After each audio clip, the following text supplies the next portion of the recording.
How to deposit a check using the Chase mobile application. Hey everybody, welcome back. In today's video, we will be guiding you step by step on that. So let's just get started. First of all, you may just go ahead and access the application Chase and log in into your account. Once you are logged in, you may go ahead and find the option called Pay and Transfer. It is on the second option right beside accounts. Tap on it, and once you tap on it, you should be taken to the space right here. So you may just go ahead and look out for the option called deposit checks, which is on the sixth option. Just go ahead and tap on it. And then once you go ahead and tap on it, you need to choose an account where you would like to deposit the amount. So you can choose one of the accounts, and once that is done, it will give you option to deposit the amount.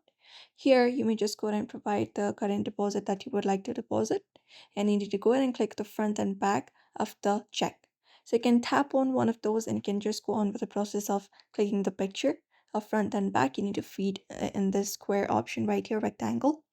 After that is done, once you place your picture like this, you can just go ahead and confirm it, tap on deposit, confirm it, and once you do, it will give you a confirmation message that the deposit check has been deposited. So this is the way you can follow up if you would like to do so. So therefore, I hope this video was helpful. Give it a thumbs up and subscribe for more tips and tutorials.